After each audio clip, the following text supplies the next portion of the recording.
Hey guys, it's Jordan with the Young Turks and TYT Politics. I am up here at Osheti-Sokoan camp where I could tell you the good news that Barack Obama, the White House, the Army Corps of Engineers has denied the final permit that would have been needed to build the Dakota Access Pipeline. The Army Corps has denied what they call the easement. The final easement was to go under the Missouri River and Lake Oahe. Dakota Access Pipeline has essentially been completed for at least 2 weeks now, and they were waiting for the final permit from the Army Corps of Engineers and President Obama to drill under the water. The Army Corps has denied that permit. The official language that I just read in the statement from Dave Archambault, he is the chairman of the Standing Rock Sioux Tribe, was that they are going to try and create a different route for the pipeline to go through that would not be going under the Missouri River and Lake Oahe. The word has started to trickle here. If you don't know, the final permit has been denied. So, and they called for an EIS, yeah. And they also called for an environmental impact study, which was not done in the first place. Which on all big projects like this, you're supposed to have an environmental impact study. That was never done. Essentially what Dakota Access Pipeline and the Army Corps tried to do was make this project sound like a bunch of smaller pipelines instead of one giant pipeline. So again, the final permit will not be granted. Now that does not mean that the fight is over. Obviously there's a new president that will be being sworn in January 21st. He's already come out expressing support for the Dakota Access Pipeline. Donald Trump also has $2 million personally invested in this pipeline. He's got $1 million invested in Energy Transfer Partners, which was the parent company of this pipeline. And he has another $1 million invested in Pier 66, Phillips 66, which is a subsidiary, and they own 25% of the pipeline. What's really momentous about this coming out on a Sunday is it comes out the day before between 2,000 and 3,000 veterans, who most of them are already here. Veterans came down essentially to take the role of the police. Since the police in North Dakota for months have been ravaging peaceful, unarmed people, veterans from around the country have come in to essentially stand up to the police, protect the water protectors. Since the police have been shooting people in the face with rubber bullets, dropping tear gas, rubber bullets, pepper spray, mace, grenades. As I've reported, there's a 21-year-old girl who basically had her arm nearly torn off by a grenade shot by the police.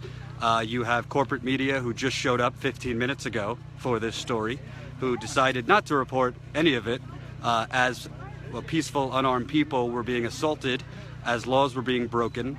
They've been reporting for weeks essentially what the police tell them is true, because that's what they do. They report propaganda. This is my 5th time here, and I've seen up close.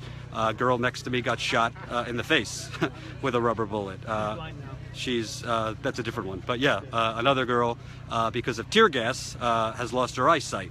And all along, the media, who couldn't be bothered to come here and be on the front lines themselves, media with much less resources than the Young Turks, other independent media here who are basically on a shoestring budget, if we're being honest, we've all been here, some of us more than others.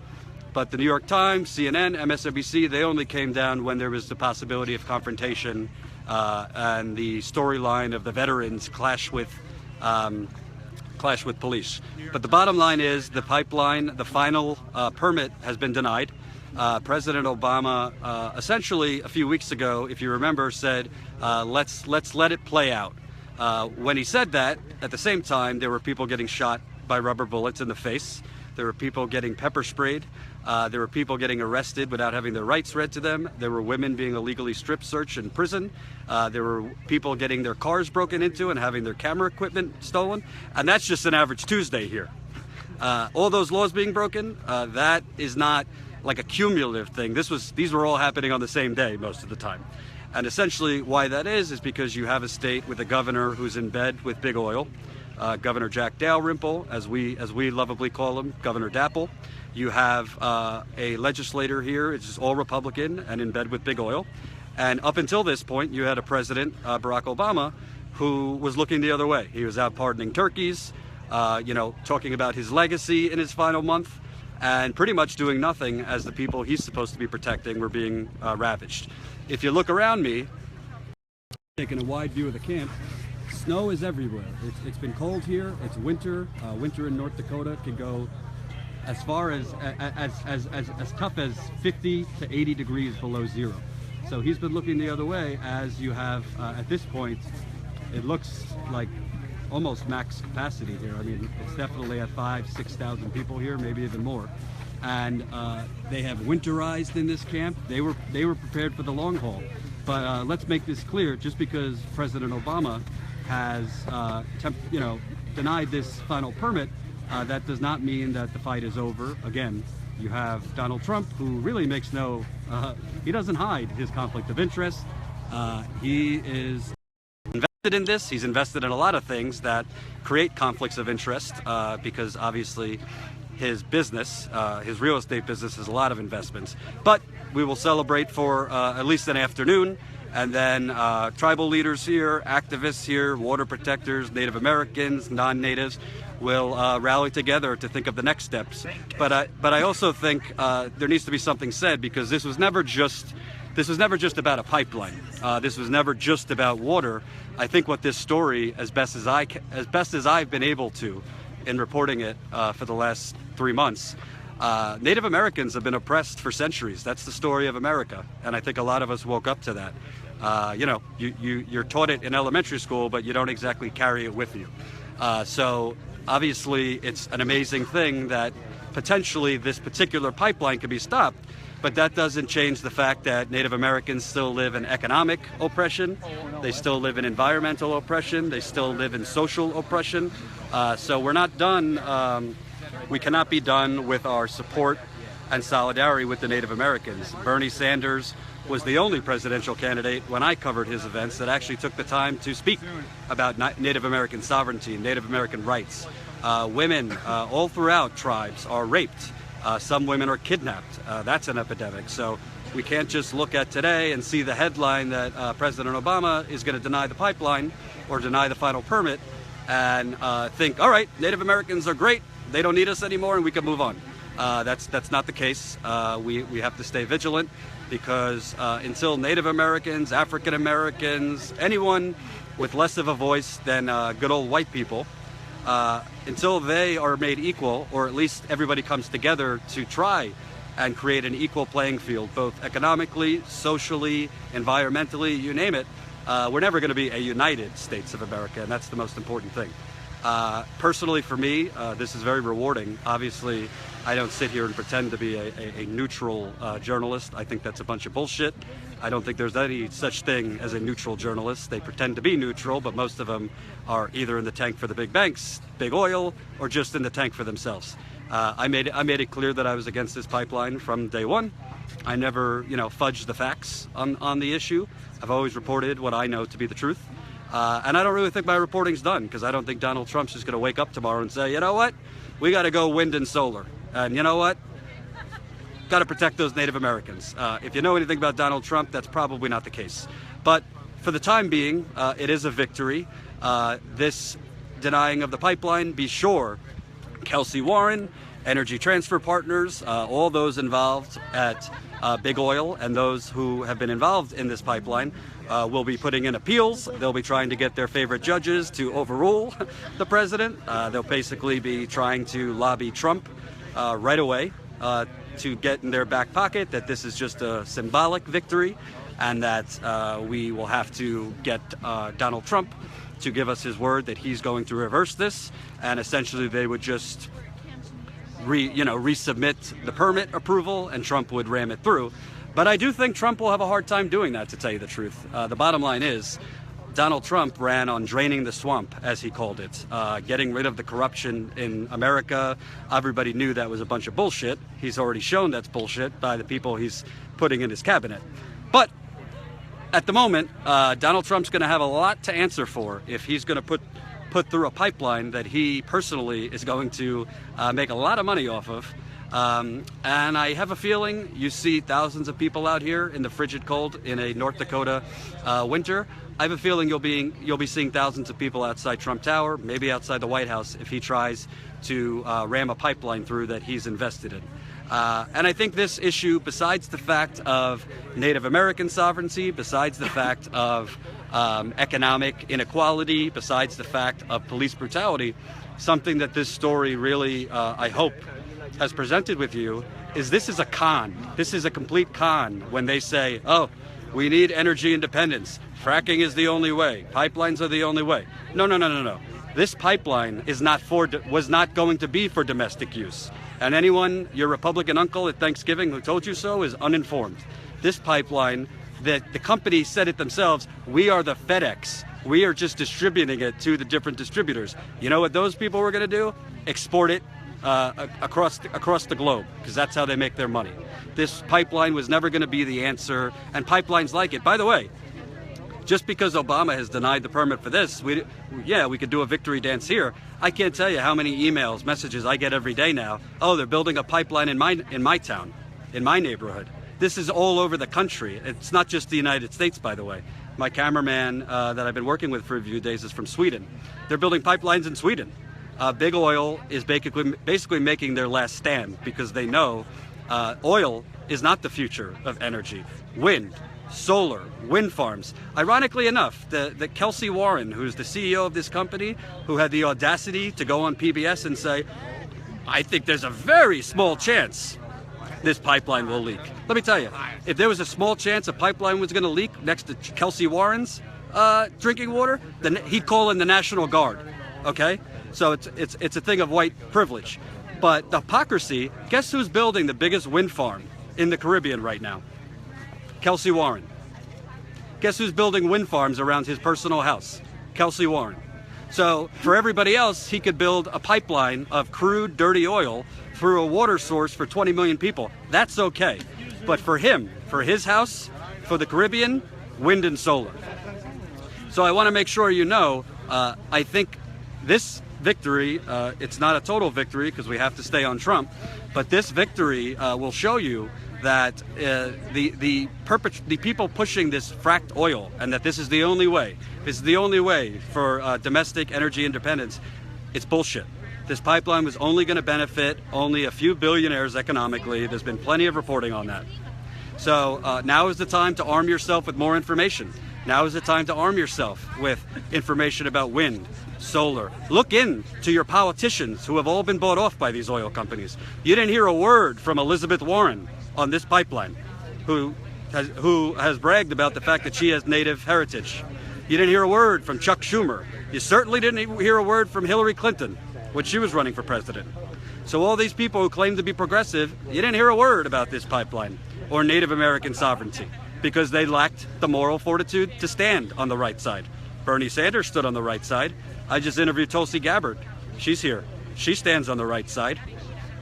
So, as I started in the beginning, we can't have a full-on, victory party because the bottom line is this is a temporary victory. Donald Trump can turn around this action by Barack Obama, but for now, they cannot finish this pipeline at least till mid-January. Energy Transfer Partners is definitely going to lose money on this.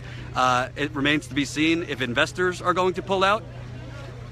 It remains to be seen if investors are going to pull out, and there's a lot of things left to be determined. But I actually want to flip around for a second. If you followed my coverage, I interviewed somebody who ran for North Dakota Congress. His name's Chase Iron Eyes, and I just want to flip it around, get his thoughts on the news. Chase, we've spoken a few times. Tell us what you're feeling today. How's it going? Shout out to everybody out there in TYT country. Everybody who's listening, thank you so much for all your coverage, all your attention. It is great news. It is a victory that the Army Corps has denied the easement to drill under the Missouri River. But we've seen many small victories. We've seen the giant that is the energy industry, that is big finance. They are hard to beat. So this is not the end of the fight for clean water. This is the beginning. This isn't the end of the fight for the protection of civil, constitution, and human rights. The right to peaceably assemble, the right to speak freely anywhere in our great country, not in prescribed free speech zones. This is the right to be free from illegal search, seizures, and surveillance. Like you've seen at this camp, we're under 24-hour police militarized state surveillance. So that fight starts now. The fight for a new energy economy, the fight for a just transition, that fight starts now. This isn't the end of a fight. This is the beginning of a fight. We are up against a tremendous machine, but real human beings can win, and we proved that here today. And I want to ask you, because a lot of people looked at this as just about the pipeline, but this has also shown the oppression that you, the Native Americans, your tribesmen and women, have dealt with for centuries. We know what this country was built in, but a lot of people needed a reminder it's still going on.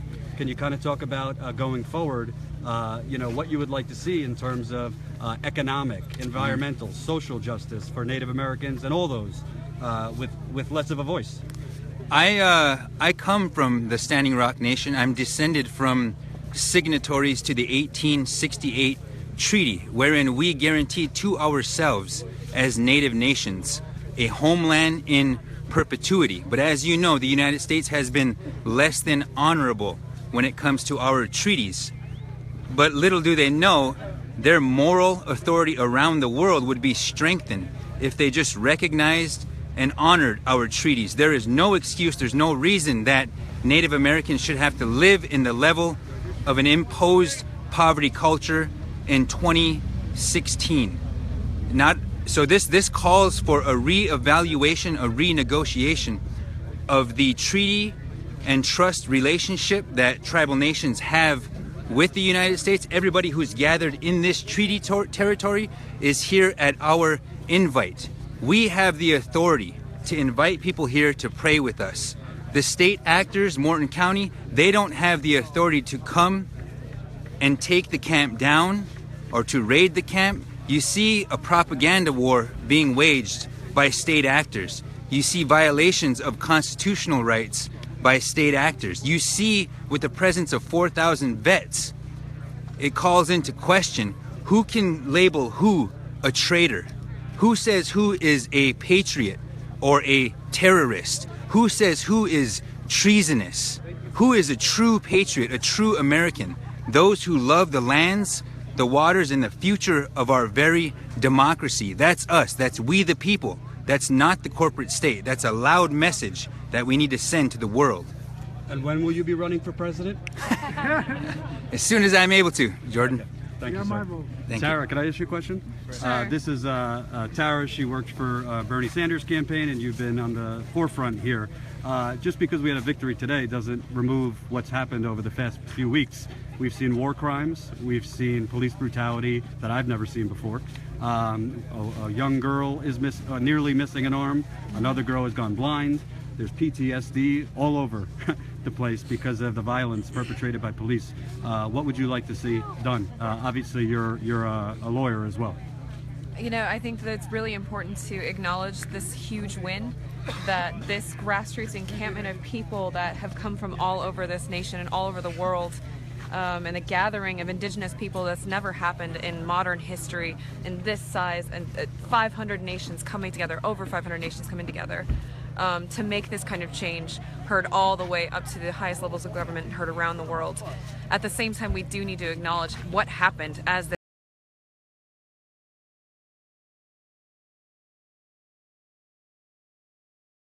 where have they been as these things have been happening? Where was Loretta Lynch when she was saying, you know, that we're concerned about the safety of all? Where was the Army Corps of Engineers when they subjected this encampment to local law enforcement, knowing what local law enforcement had been doing to us, unarmed people that were out there constitutionally, peacefully assembling? That is a constitutional right. I want to know where they were when we were being thrown in dog kennels. I was thrown in a dog kennel for 6 hours and then strip searched for a misdemeanor charge. Where were they on all of those things? Those need to be answered. Thank you so much. Thank you. Give me a second, guys, so I can get the audio better.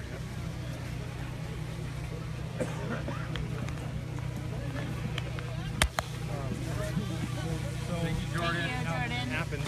So, as you just saw, those were, hold on.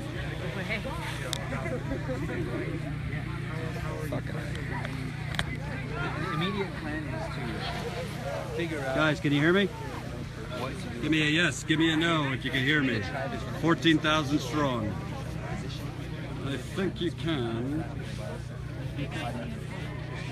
Can you hear me? Can you hear me? TYT? All right, I'm going to go until you tell me you can't hear me. So I just interviewed Chase Iron Eyes. He ran for Congress in North Dakota. Brave soul, because it's a pretty red state. He unfortunately lost this time around. But as you see, people like Chase, he's a member of the Standing Rock Sioux tribe.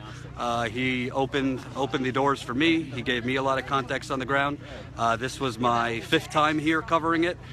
You know, unlike a lot of the media, this isn't about the Young Turks or anybody else, but what's so unfortunate is the rest of the media has been so focused on camping out of Donald Trump's towers and reporting on his every booger, his every tweet, every stupid, insignificant thing around Donald Trump, that they turned a blind eye to war crimes happening in this country. I just said the other day that it was almost like North Dakota seceded from America because laws didn't apply here anymore. I mean, personally, I have been tailed while driving by a cop several times. Personally, I've been scrambled where I can't even get a call out. Maybe they know me as a result of my reporting. And I'm just the tip of the iceberg. I mean, I interviewed a woman, LaDonna Allard Bravebull, whose daughter was pulled over for the crime of speeding. The only problem was she was a passenger. She wasn't driving. And she was put in a jail cell overnight naked. And that happened in America, not Syria. That happened right here. And because of the corrupt local media, I'm talking to you, the Bismarck Tribune, the local stations here, who essentially are like Pez dispensers and just report what the police tell them as fact.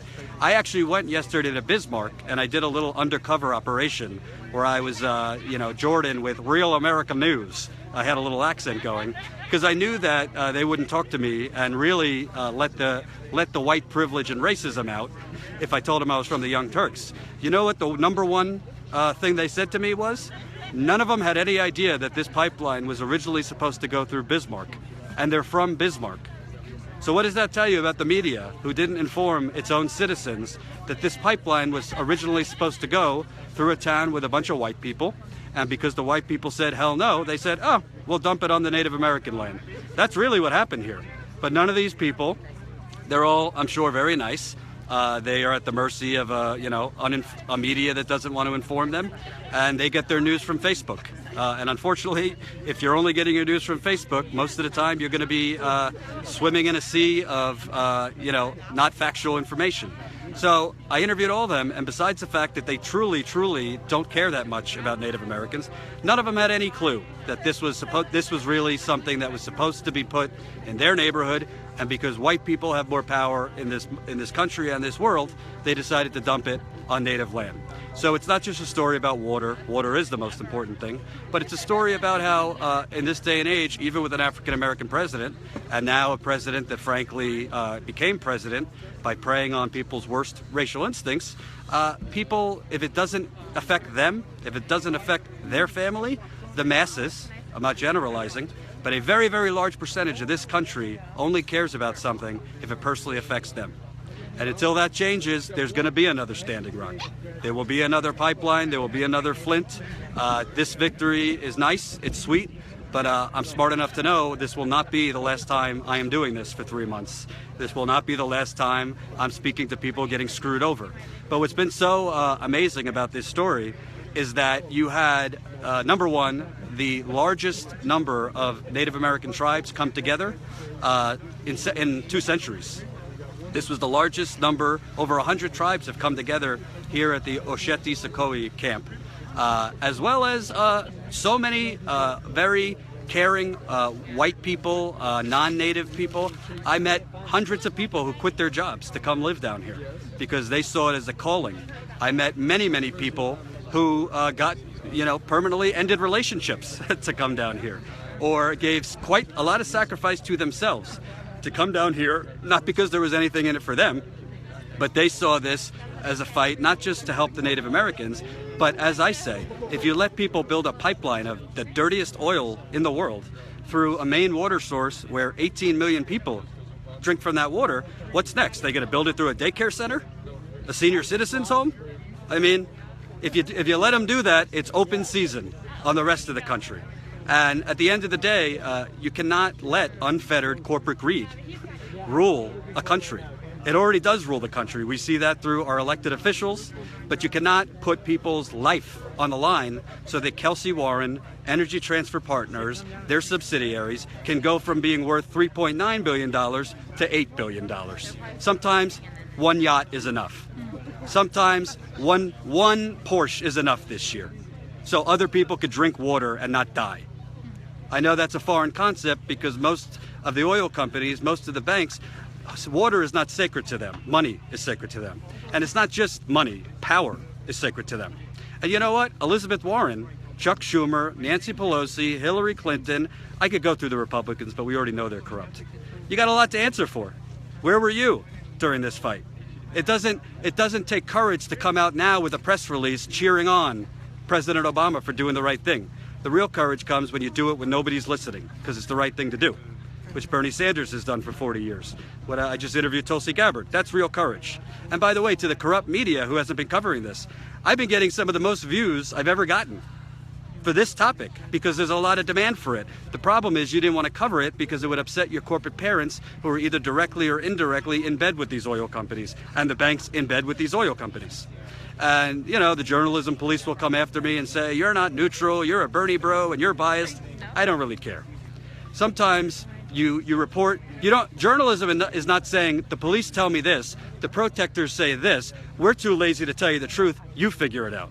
That's not journalism. That's all the New York Times has done for weeks. That's all CNN has done for weeks. Journalism is you go somewhere, whether you have the money or not, you find a way. You go somewhere, you stand there. Sometimes you put your life on the line, sometimes you don't. And you say, oh, I have two eyes and I see a cop shooting an unarmed person. That's just a fact. That's not he said, she said. Those are facts. And last time I checked, I grew up in a middle-class family. I was not, prejudiced again. I had a few Jew jokes in my day, but that was about it. My parents told me if you're nice to the police, they'll be nice to you. Well, I can tell you folks, that's not true. I was here a few weeks ago. I had a girl, a very young water protector, go up to the police, ask if the police would talk to her. They said no. She started screaming at them, and he shot her with a rubber bullet. She was unarmed. So apparently in North Dakota, if you're empowered by an oil company, if somebody breathes near you, that is a call to shoot them. And by the way, you can die from a rubber bullet. A guy got shot in the head. He almost lost his scalp. We got that on camera. So just because this is a victory today doesn't mean the North Dakota police, the Morton County Sheriff, who have been putting out propaganda videos about, oh, there's protectors throwing snowballs at us. Yeah, you're shooting rubber bullets at people's faces. You shot a grenade at a 21-year-old girl's arm, and she's still getting surgeries. Another girl, a Native American, has lost her eyesight. So excuse me that I'm not so upset that you had a snowball lodged your way. You'll live. So I could go on, but the bottom line is if you're coming late to this, President Obama, after letting it play out, has denied the final permit. There's been a lot that has happened other than just a fight for water. We've seen people get hurt. We've also seen a lot of beautiful things. You know, the mainstream media only wants to show you when there's rubber bullets and tear gas and blah, blah, blah. I mean, I've seen communities, there's an overall community here, but then there's all these different communities that came together. Sure, if you're living out in the frigid weather in a camp, sometimes there's dramas that happen here and there. But overall, everybody here, I mean, I got here in September. From the minute I was here, it was like, what can I do for you? And I saw that all over the place. When people would ask me, rightly so, we're a little worried. Well, what do I do when I get there? Where do I sleep? What do I do? I said, just show up. Within 5 minutes, you'll have a brother, a sister, a father, and they'll take you in. And that's all you need. Just dress warm. So it's been nice to see that in America, even though on the campaign trail, I was very exposed to greed and corruption and corrupt local governments, corrupt state governments. It's nice to see that there's still some progressive-minded people in the world and in the country that care about water, that care about people's rights, that care about, do unto you what others will do unto yourself. The bottom line is, I think what Standing Rock shows is it's the playbook for the next pipeline. It's the playbook for the next Flint. It's the playbook for the next time the billionaire class tries to screw you over. If you come together, if you get loud enough, if you're peaceful, you're not going to win every fight, but you have a lot better chance than sitting there and taking it up the butt from the billionaire class, the corporate criminals, and the oil police. I mean, these aren't real police. These are oil police. And let's not forget that. So for those of you watching, I appreciate you watching.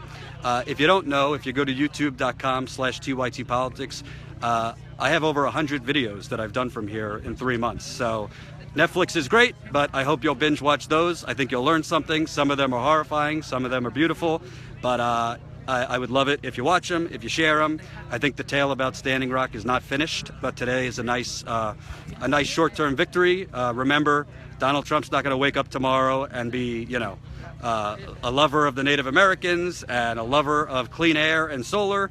He still thinks climate change is a hoax. So this is a temporary celebration. I will have a couple cocktails, and then it's on to mobilize against Trump, because he will reverse this decision faster than you could know, unless there is a real fire lit under his behind.